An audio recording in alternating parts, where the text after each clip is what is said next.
Hello, I'm Mark Crutcher. Welcome to LifeTalk for this week, and I'm joined by the usual suspects who are lurking nearby, right? Yes, always. As always, my assistant Renee. Hello, Renee. Hi.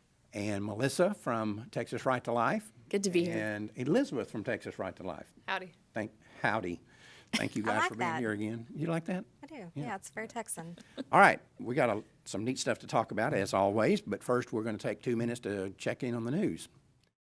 In a defeat for the abortion lobby, a federal judge has ruled that a taxpayer-funded public university cannot withhold documents about its experiments using body parts from aborted babies.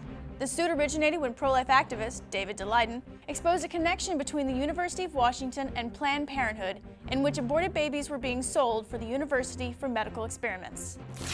An effort to force medical professionals to participate in abortion, despite their moral or religious objections, continues. The medical journal Practical Ethics says doctors who refuse to go along should be subjected to tribunals, community service, and re-education efforts, while writers for the Journal of Medical Ethics argue they should be treated like draft dodgers. These sentiments were reinforced in a new report from the Guttmacher Institute, calling for Catholic doctors and hospitals to be forced to participate regardless of their beliefs. Guttmacher is closely associated with Planned Parenthood. In cooperation with the National Democratic Party, Planned Parenthood is trying to get voters to support Hillary Clinton with a massive door-to-door campaign in several swing states. Reports say the project involves 800 paid staff members and approximately 3,500 volunteers and has a budget of $30 million. Planned Parenthood Votes is a super PAC partially funded by billionaire George Soros. As part of the United Nations campaign to impose its radical pro-abortion agenda worldwide, the United Nations Population Fund recently placed the abortifacient drug misoprostol on its list of essential medicines. They then ordered it to be distributed even in countries where abortion is illegal, through a process the UN calls discreet leadership.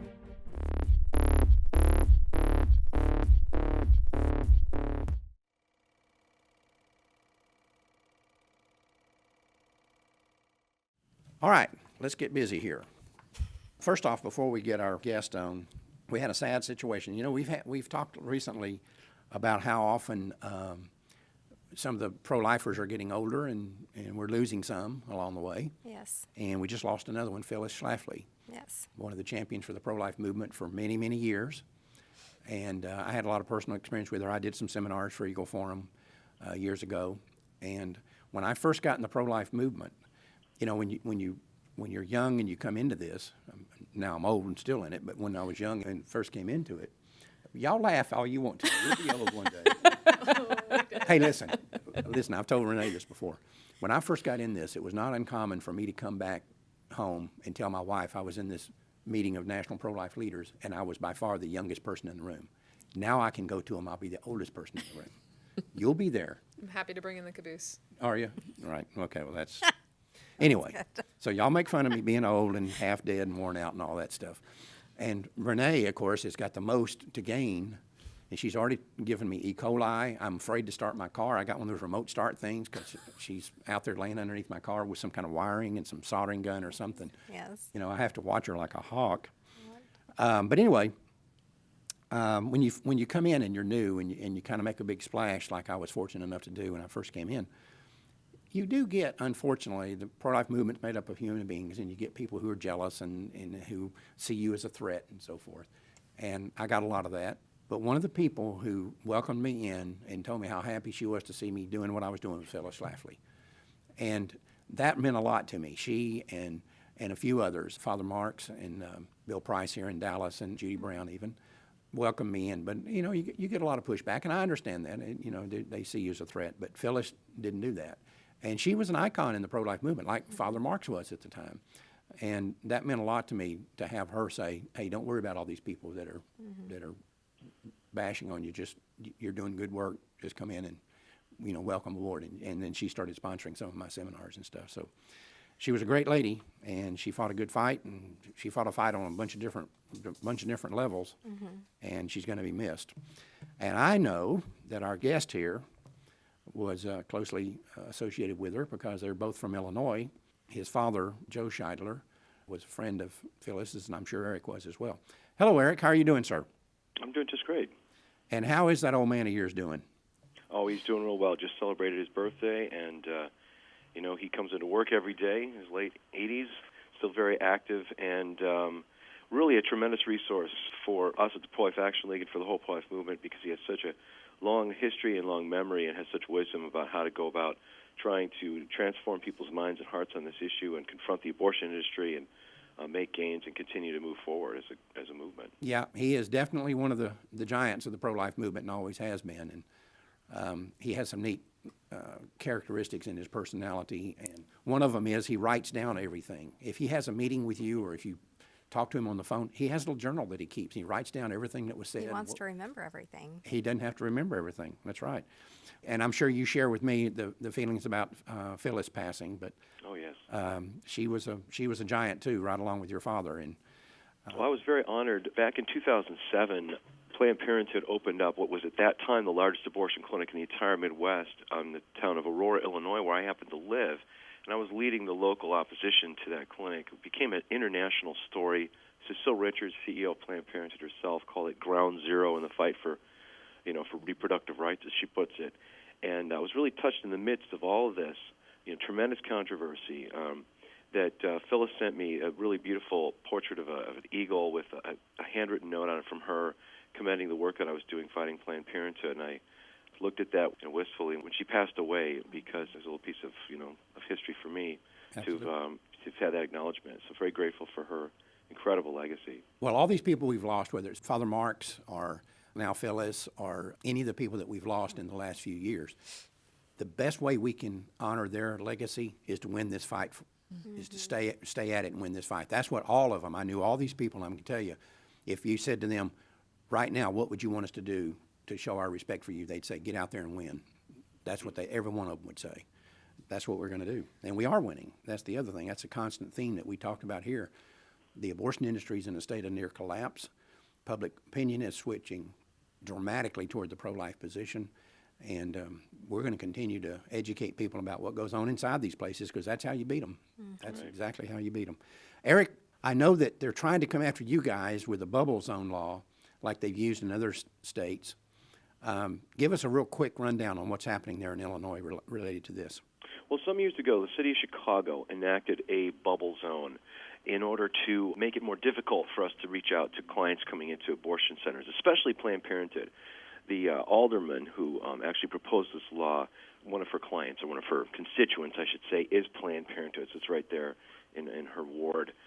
There was a pretty nefarious thing. It was really foisted on us very quickly. We didn't even know this was being proposed until a reporter from the Chicago Tribune called our office looking for comment on it, and we discovered that they were proposing this bubble zone thing. The aldermen were being lied to by Planned Parenthood surrogates.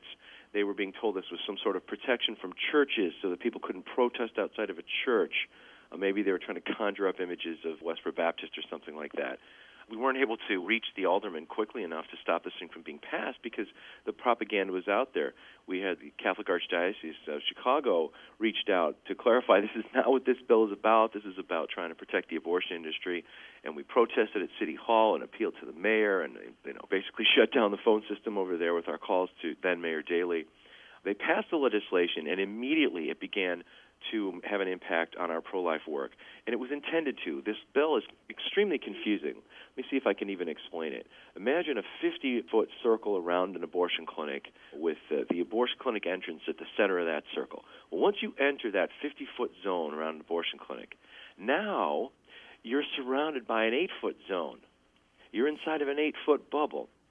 And if someone approaches closer than 8 feet to you, they have to have your permission. If you're standing still and someone walks towards you, you're fine, but if you approach them, then you've got a problem. So confusing law, this sort of floating bubble. Sadly, the Supreme Court has upheld these kinds of things. A couple of years ago, you may recall, they struck down a buffer zone in Massachusetts. Unfortunately, they left these bubble-type zones in place. And we're trying to stop this type of a law now with our lawsuit. So for years now, we've had the police interpreting this thing falsely. They'll come up and say, oh, you can't be within 8 feet of the door. There's nothing about that in the ordinance. Or you have to stay 50 feet away from the clinic entrance. Nothing like that in the ordinance. Or you can't pass out literature in an alley. I mean, they've got all kinds of crazy ways of interpreting this thing, and they've been doing it that way at numerous abortion clinics for several years. We have countless hours of footage of the police falsely interpreting this ordinance or not enforcing it on pro-abortion clinic escorts and people like that who should be subject to it as well.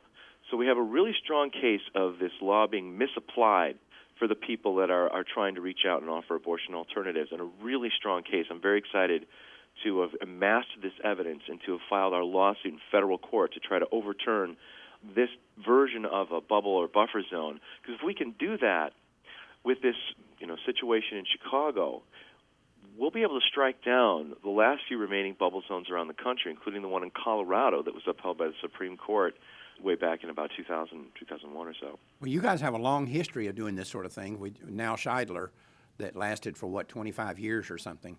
That's right. I mean, the abortion industry is desperate to throw attention off of what they're doing inside of the doors of those chambers and make it look like we're the bad guys. Right. That's the only play they have in their playbook. It's the only Right. card in their deck, because if they try to justify what they're doing on its own merits, they can't, because they're killing children. They're dismembering children day by day by day. Right. They're exploiting women. They're exploiting human tragedy and victimizing the most innocent of all of our brothers and sisters. So they want to make us look like we're the guilty party. So we're the ones who are harassing. They always cite all these alleged acts of violence, and they claim that ever since they passed this law, things are peaceful at the abortion clinics. None of that's true. If you look at the actual records, there were no arrests in Chicago over any kinds of harassment or problems, violence, any kind of things at all. No faith violations, nothing. No police reports that were notable in any way. They just made all that stuff up, and now they're making up the supposed results of it as well. It's like the abortion movement can't attack us on anything at all because we're not doing anything wrong. We're not being violent out there. We're not being aggressive. And so they're going after our free speech. Right. That's right, and they see the impact of our free speech, because when we can come out to the abortion clinic and tell the truth about abortion and reach out compassionately to abortion clients, they change their minds. They decide against the abortion, and that means less profit for the abortion industry, and it also means one more example of somebody saying no to what they're offering, and that's a moral problem for them. They want to pretend that there's nothing morally wrong with abortion. Right. And every time a woman who's about to get an abortion changes her mind, realizes it's the wrong thing to do, that's an indictment of their entire operation, and they can't stand it. And they lose money. That's right. And I've always believed that if 3,000 women are going to walk into an abortion clinic today and kill their baby, I have always believed that if you give me 10 minutes with each one of those 3,000 women, that 2,800 of them will leave, at least.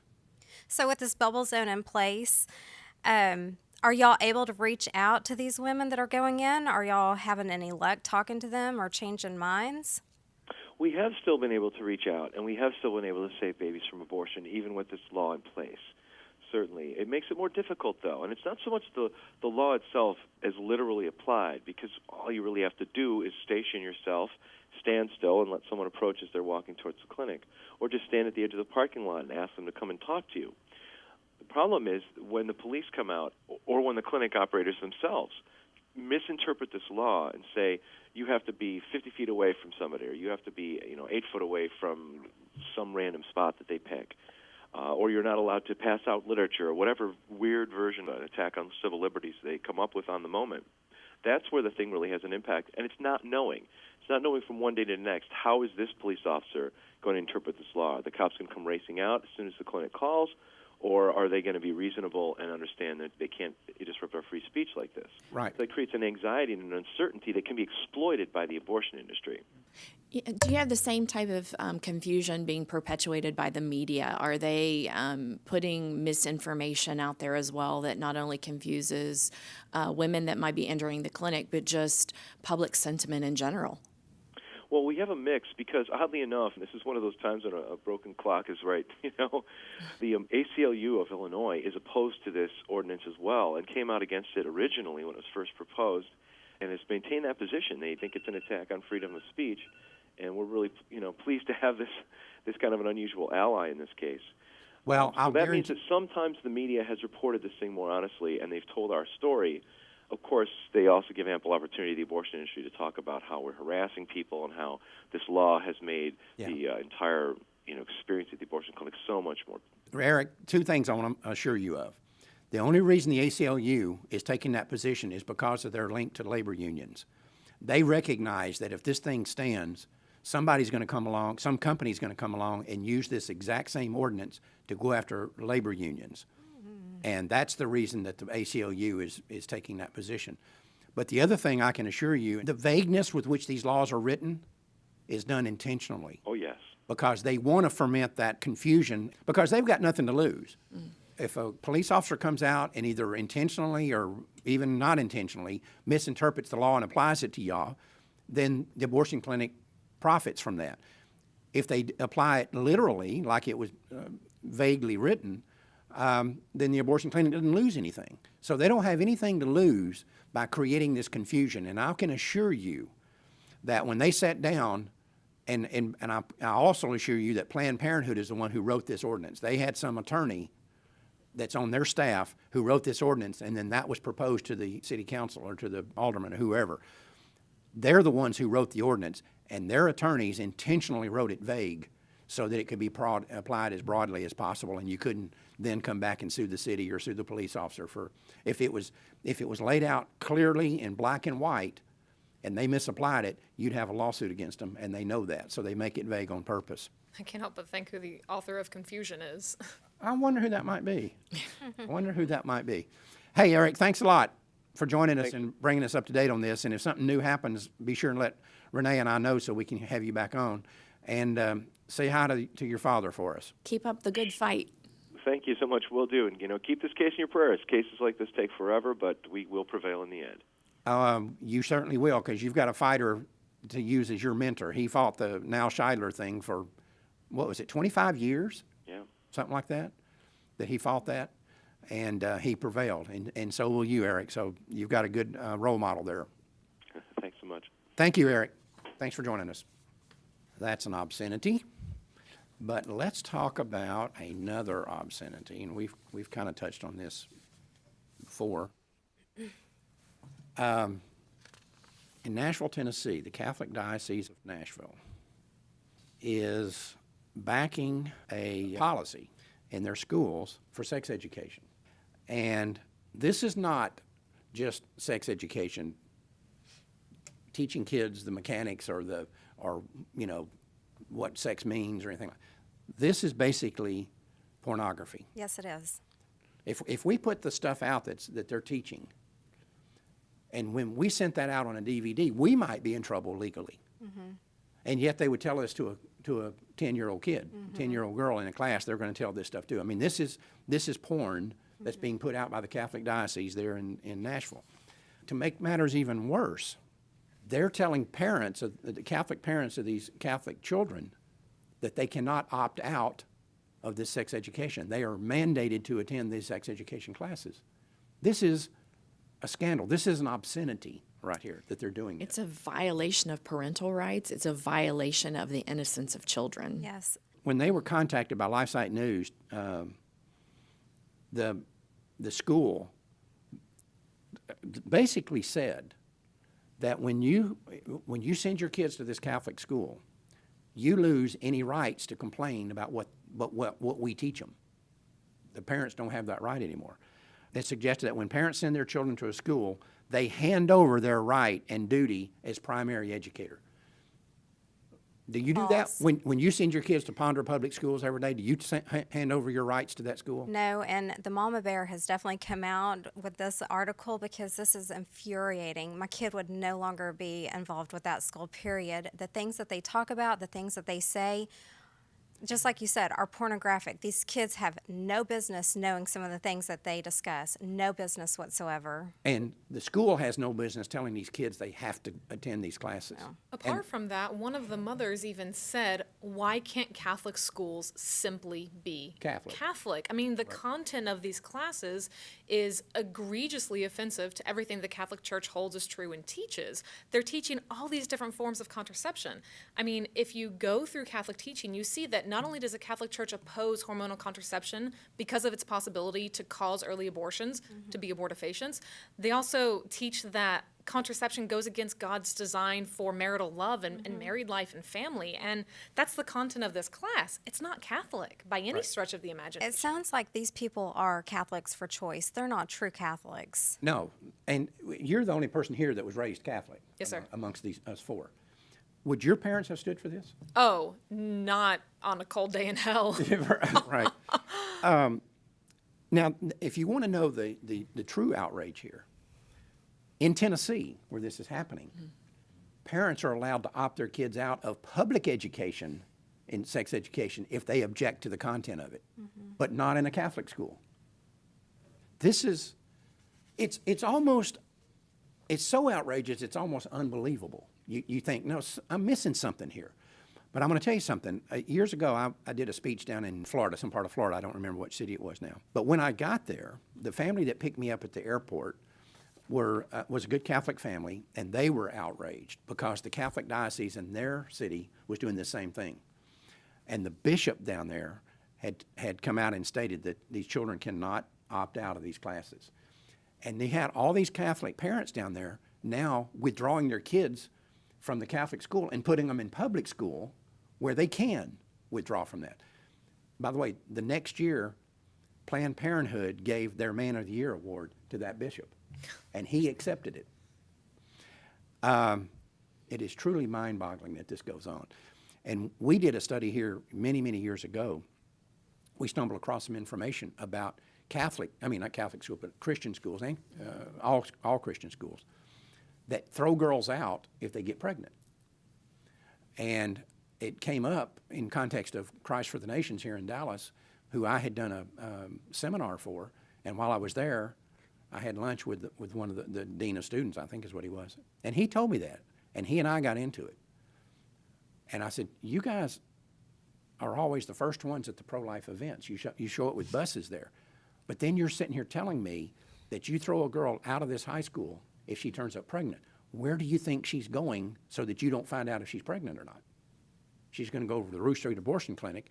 And I asked the guy, I said, now, what if you found out that she was pregnant, but she had an abortion and came back to school, would you throw her out? And he said, no, we would bring her in and counsel with her. I said, so then what you're saying is, it's not the illicit sexual activity that's the problem, it's the baby that's the problem. In other words, this is Planned Parenthood's position. They would tell you, no, the sexual activity between unmarried teenage girls and boys is not a problem. The problem is when a baby's created. There's the problem, and that's what you're saying. We found out Baylor did the same thing at that time. There happened to be a story in the news about Baylor throwing this girl out because she got pregnant and someone there was encouraging her to come to Dallas for an abortion, and she said she wouldn't do it, and they threw her out. So we did a phone survey of Christian schools. This is when we first started out, and a young lady named Lisa Beaulieu was working for me, and she was outraged about this. I mean, totally outraged. And she did a nationwide phone survey of Christian schools, and we found that most of them had that policy. You can't come to class pregnant. This is a scandal in the whole church, but it ties closely to this situation here. It's the same type thing. You got to be very careful when you send your kids to a Christian school or a Catholic school. You got to be very careful about what you'd think, oh, I can afford to send my kids to this Catholic school or to this Christian school. Everything's fine. We're okay. We're set.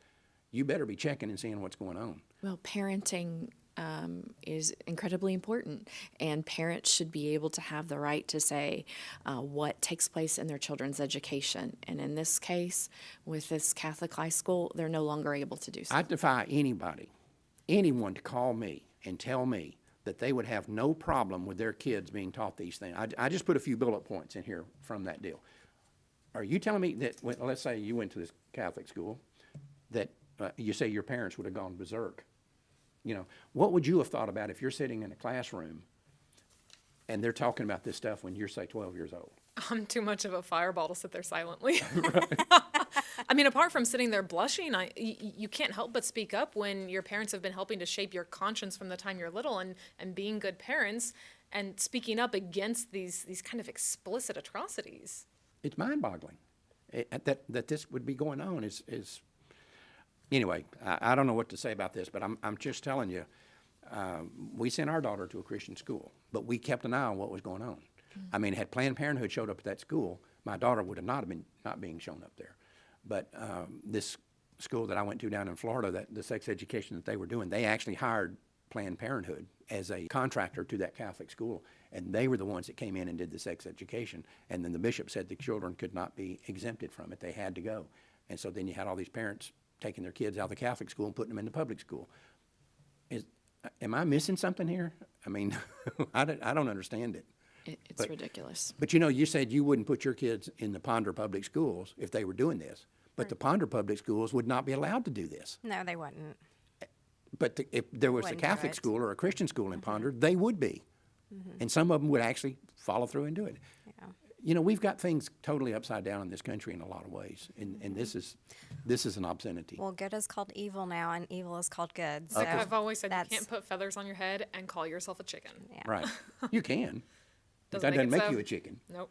Makes you a little wacky maybe, but do you do that a lot, put feathers on your No, head? sir. I mean, I haven't seen you do that yet, but I haven't known you that long, so maybe you will soon. But if you do that, be sure and let me know, because I want to be there with the camera, and we'll Deal. put you on LifeTalk with feathers all Deal. over you, okay? Well, we got a lot of other things to talk about, but as usual, what happened, Renee? We ran out of time. Ran out of time, so we'll get to this other stuff later. Great show, guys, thank you. Thank you.